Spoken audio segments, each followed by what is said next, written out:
चलिए आज हम सिविल कोर्ट में पहुंचे हैं। यहाँ देख सकते हैं किरण सिंह पहुंच गई है। आज जानने का प्रयास करेंगे कि आखिर जो मामला चल रहा था किरण सिंह और रोशन रोही को, आखिर क्या कुछ हुआ। वकील साहब है, किरण जी हैं, यहाँ पे देखते बीरू है, संजना जी है, छिप रही है, थोड़ा सामने आ जाइए।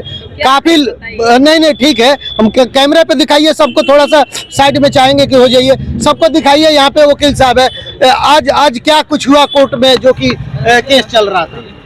देखिए, इसमें आज अभियुक्त का दूसरी आज पेशी थी, कोर्ट हाजिरी थी। आज चूंकि 25 नवंबर है और आज 25 नवंबर को उसको कोर्ट में पेशी थी, लेकिन माननीय जिला एवं सत्र न्यायालय 6 स्पेशल पॉक्सो कोर्ट आज चूंकि खाली हैं, आज छुट्टी पर चले गए हैं, तो कोर्ट में आज किसी भी प्रकार का कोई सुनवाई नहीं हुई।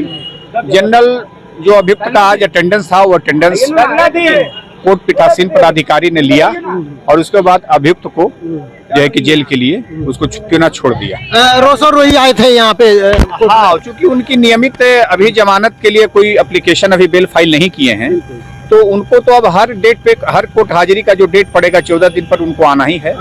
हाँ, तो आज उसी क्रम में आज दूसरी बार वो कोर्ट हाजिरी में आज आए थे, लेकिन माननीय सत्र न्यायालय 6 जो है खाली था, आज छुट्टी पर चले गए थे जज साहब, जिसके कारण कोर्ट में किसी प्रकार का कोई बेल पर कोई सुनवाई नहीं हुई है। और हम लोग उसी का इंतजार कर रहे थे कि कब वो बेल फाइल करते हैं। और हमारे क्लाइंट भी आज आई हुई थी, जो पीड़िता है वो भी आज आई हुई थी, और न्यायालय में तटस्थ एक कंटेस्टेड लड़ने के लिए तैयार है। और उसी क्रम में आज जो है कि हम लोग इस कोर्ट परिसर में आज हम लोग अपने क्लाइंट के साथ हम हैं। किरण है, किरण जी कोर्ट पहुंची है आज, मतलब क्या कुछ कहेंगे। हम कुछ नहीं कहना चाहते हैं सर, सारा चीज आप लोग को बता ही रहे, तो मेरे बताने से क्या हो जाएगा। सर से आप लोग पूछ सकते हैं जो भी बात है। लेकिन क्या लगता है कि यहाँ से न्याय मिलेगा आपको, जितना आरोप लगा? एकदम मिलेगा, एकदम मिलेगा। संजना जी है जी, बोलिए ना। हमेशा किरण जी के साथ में रहती है, कोर्ट में भी पहुंची। हम किरण जी के साथ नहीं, हम सच के साथ हैं। कोई से गलत साबित कर दे, अभी यहाँ भी छोड़ के हम चले जाएंगे, ठीक है। तो कोई गलत साबित नहीं कर रहा है, उसको भी, वो भी मेरा भाई है, उसको भी निकालने का प्रयास किया जाए, इसको बॉक्सों से हटाया जाए, ठीक है। बाकी और कुछ नहीं है। बोले किरण जी को आप समझाइए। बिल्कुल समझाएं, समझाने का क्या इसमें है। जब कोर्ट में मामला चल गया है, तो जो भी हम लोग, कोई भी लोग दे रहे हैं इस चीज पे बाइट दे रहे हैं, ये सब बेवकूफ़ी है, ठीक। जो करेगा वो न्याय ही करेगा, अन्याय से ही न्याय मिलता है, और इससे ज्यादा हम कुछ नहीं बोल सकते। तो क्या आपका प्रयास रहेगा कि दोनों एक हो जाए? बिल्कुल बिल्कुल प्रयास रहेगा सर। अरे हम तो अभी भी चाहते हैं ये दोनों मिल जाए, और हम लोग जितने लोग भी हैं सब अपने अपने घर में 10 दिन के बाद सबको भूल जाएगा, मिलने के बाद 10 दिन के बाद सबको ही भूल जाएगा। तो सबका प्रयास है, और साथ में मेरा भी प्रयास है कि ये लोग मिल जाए। अगर जो भी कोर्ट का मंजूर होगा और ये लोग का आपस का होगा, उसी पे डिपेंड करता है, हम लोग से कुछ नहीं होगा। तो उनके परिवार से आपने बात किया है?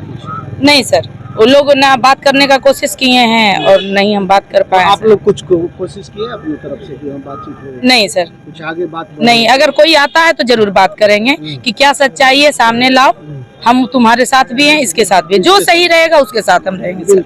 जी, बहुत सारे लोग अलग अलग के इल्जाम लगा रहे, घर तोड़ने वाली बात लगा। सर सबसे पहले जब घर में अगर जो कोई भी तरह का घटना होता है ना, तो बाहर वाले मजा लेते ही हैं, तो मजा ले रहे हैं। और उन लोग को तो सबसे पहले कोई जानकारी ही नहीं है, जो इस तरीके का बात बोल रहे हैं, अभद्र बातें की प्रयोग जो लोग कर रहे हैं, उनको तो करना ही नहीं चाहिए। सबसे पहले कोई भी चीज, ये दोनों अभी बार बार हम बोल रहे हैं, ये दोनों मिल जाएंगे ना, और जो लोग बोल रहे हैं ये दोनों मिल करके ही उसको, ये क्या वही उसको पछाड़ देगा, नहीं बोल सकते अब शब्द, वही पछाड़ देगा। तो ये सब इस तरीके का बातें, घर फूटे जबर लूटे वाली बात है, और कुछ नहीं है। अच्छा, एक चीज और देखा जा रहा है इसमें, किरण सिंह का मामला तो खुला ही, लेकिन महिला मंच के लोग आपस में ही लड़ रहे हैं, अपना ही लगातार खुलासा। एक सर बहुत अच्छा क्वेश्चन है। सबसे पहले तो जो लोग दुखित लोग हैं, ठीक है, जो मंच खोल के रखे हैं, उन लोग समझ ही नहीं रहे कि एक टाइम हम भी दुखित थे, उनकी भी तो कोई परेशानी होगी, तभी वो मंच खोले हैं। और अगर जो जांच बैठाने की मांग किया जाए ना, तो कोई भी मंच वाली सही नहीं निकलेगी। अगर हम गलत हैं तो हमसे, अगर जो मुझे शिक्षा मिल चुकी है कि हम गलती किए हैं या हमें गलत तरीके से इस तरीके से लाया गया है, तो कम से कम अगले को तो शिक्षा दें। तो वो तो कोई कर नहीं रही है, सबका काला चिट्ठा है, जो सामने आएंगे सबको पर्दाफाश करेंगे। अच्छा सर से लास्ट में सवाल है, क्या सर दोनों आदमी को एक करने की कोशिश करेंगे? देखिए कि एक करने की कोशिश तो पहले हुई ही थी, उसी में तो पीड़िता को धोखे में रखा गया और धोखे में रख करके इसके साथ साजिश किया गया, नाटक किया गया शादी का, इसके साथ जो है षड्यंत्र रचा गया, इसकी जिंदगी के साथ खेला गया।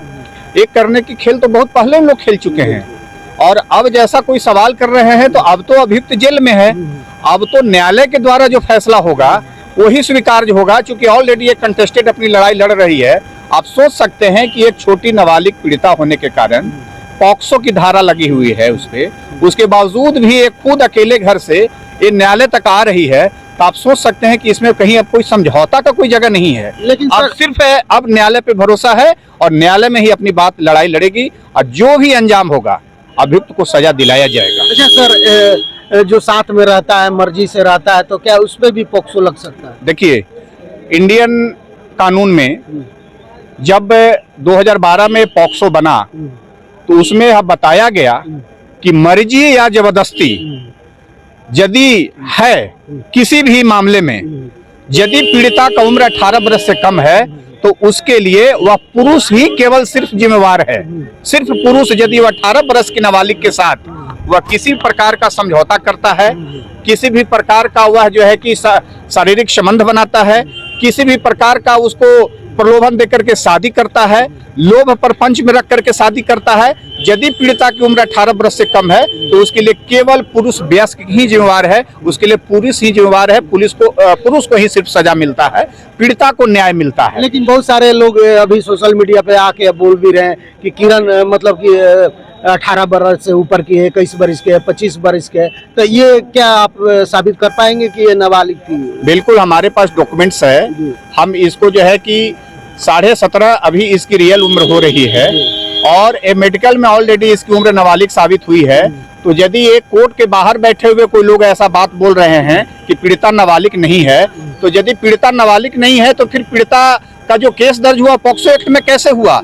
कौन बाहर के लोग बैठे हुए थे जो किए, या पुलिस सिस्टम में जो बैठे हुए थे जो लोग किए? मैं आप ही से सवाल करता हूँ। बिल्कुल तो जो पुलिस में सिस्टम में बैठे हुए लोग जब पॉक्सो में केस दर्ज किए हैं, तो केस जब दर्ज हुआ है तो उसके बाद केस में सुपरविजन हुआ, केस को सत्य पाया गया। तो केस कोई भी ट्रू तभी होता है जब वह केस में सेक्शन उसके उम्र के मुताबिक, घटना के मुताबिक और ऑफेंस के मुताबिक होता है, तो उसको ट्रू माना जाता है। वरीय पदाधिकारी उसको ट्रू करते हैं, तो केस तो ट्रू हो गया। और केस का सुपरविजन भी अब उसी दिशा में जा रहा है, पॉक्सो की तरफ जा रहा है और जो मेजर सेक्शन ऑफ आईपीसी 376 लगा हुआ है उसके तरफ जा रहा है। और अभी अभियुक्त जेल में है। अब कुछ दिन के बाद, चूंकि आज 25 दिन हो गया है, 10-20 दिनों के बाद कोर्ट में चार्जशीट आएगा, उस पर आरोप गठित होगा, केस ट्रायल होगा। अब बेल की बात छोड़िए, बेल तो है ही नहीं पॉक्सो में, इसमें ट्रायल होगा और ट्रायल के बाद जो है कि अभियुक्त को सजा होगा।